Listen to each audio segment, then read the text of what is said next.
حضرات، السلام علیکم۔ یہ جو اسموک کے نام پہ تعلیمی اداروں میں چھٹیاں کروا دی جاتی ہیں، 2 دن جمعہ ہفتہ اتوار، اس سے بہتر ہے کہ پورا مہینہ ہی چھٹیاں کروا دیں، کیونکہ یہ اسموک کا مسئلہ اسکولوں کی وجہ سے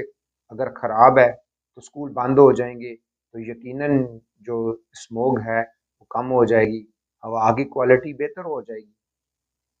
افسوس کہ یہ 25 کروڑ لوگوں کا یہ ملک اس وقت پالیسی ساز، ملازمت پیشہ لوگ، ایوریج کیلیبر کے لوگ، اوسط ذہانت کے لوگوں کے ہاتھ میں ہے۔ یہ ملک عوام کے منتخب نمائندوں سے محروم ہے۔ پہلے ہی اس ملک کو اشرافیہ نے 75 سال سے بری طرح سے جکڑ رکھا ہے۔ بلدیاتی نظام سٹرینتھن ہونے ہی نہیں دیتے۔ یہ جب تک یہ بلدیاتی نظام سٹرینتھن مضبوط نہیں ہوگا،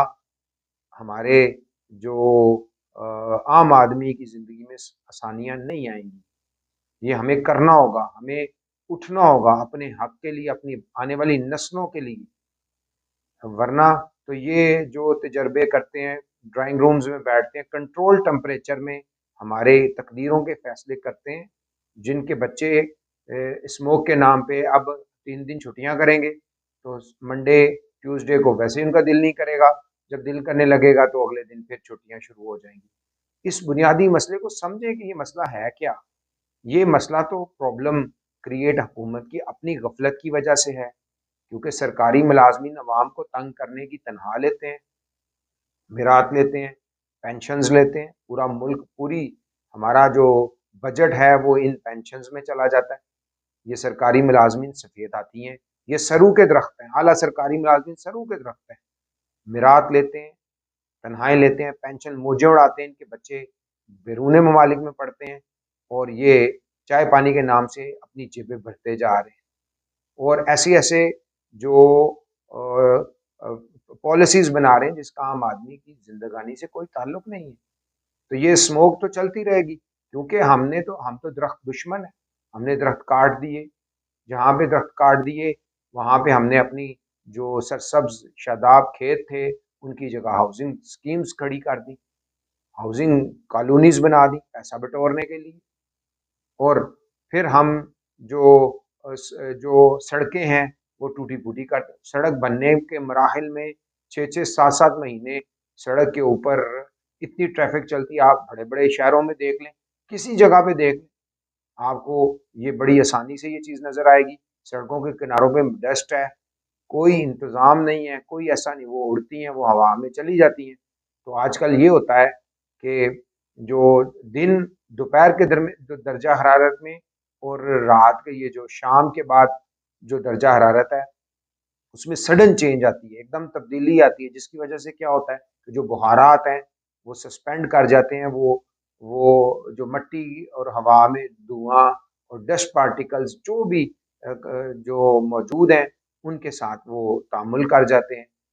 ریئیکٹ کر جاتے ہیں، جب وہ ریئیکٹ کرتے ہیں تو وہ وہیں پہ سسپینڈ ہو جاتے ہیں، تو ایک اسموک کی ایک بری لہر بن جاتی ہے فضا میں، اور یہ سلسلہ تقریباً صبح 9-9:30 بجے تک رہتا ہے۔ 9:30 بجے کے بعد جیسے ہی سورج جو ہے وہ اپنی آب و تاب سے چمکنا شروع کرتا ہے تو وہ سارا سیٹل ڈاؤن ہو جاتا ہے اور مسئلہ ایک دفعہ پھر صاف ہو جاتا ہے۔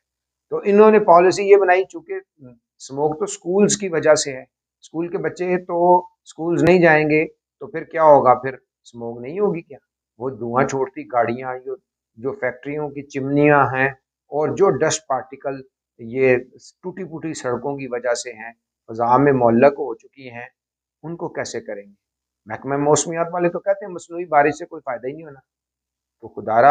آپ جو ہے وہ ایسی پالیسیز بنائیں، یا تو پھر یہ کریں کہ جب آپ کل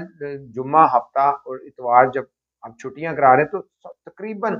ہر کاروبار بند کروائیں، کرنے کے تو یہ کام ہے، رات کی روشنی دیر رات تک جتنے بھی ہوٹلز ہیں جہاں پہ اب طالب علم جا کے یا موبائل فونوں میں لگے ہوتے ہیں یا پھر وہ وہاں بیٹھ کے گپ بازیاں کرتے ہیں، ان کو بند کروائیں۔ کیوں ہماری جو نسل ہے اس کو برباد کیا جا رہا ہے، کوئی یہ سوچ ہی نہیں رہا۔ ان کے اپنے بچے تو یہ سارے نہ یہ نظام تعلیم میں پڑھتے ہیں اور نہ ہی وہ یہاں پہ ہیں، وہ تو سب بیرون ملک میں ہیں۔ عوام تو عام آدمی تو بیچارہ پس گیا، جو جو اصل طاقت کا سرچشمہ ہے، جس کے نام پہ یہ سارا ٹوپی ڈرامہ رچایا جاتا ہے، تو اس کو بند کریں۔ اس کا یہ سلوشن نہیں ہے کہ آپ چیزوں کو بند کر دیں، آپ اس کے لیے جو جوہری اقدامات ہیں وہ کریں، جس کے تحت جو تعلیمی پروسیس ہے وہ نہیں رکنا چاہیے۔ طالب علم کا بڑا قیمتی نقصان ہو جاتا ہے، بے شمار بچے، جو 2 کروڑ سے زیادہ بچے تو پہلے اسکولوں سے باہر ہیں، تو آپ اپنی اس پالیسی کی وجہ سے جو چند اسکول جاتے ہیں بچے، وہ بھی اب آہستہ آہستہ اسکول جانا بند ہو گئے ہیں۔ گورنمنٹ اسکولز میں جا کے اس کا حال دیکھ لیں، پرائیویٹ سیکٹر تو پھر بھی کام کر رہا ہے، وہ کرے گا۔ تو اس لیے یہ جو عبوری حکومتیں ہیں یا نگران حکومتیں ہیں، یہ مستقل پالیسی نہیں کر سکتی، ان کا تو پورا توجہ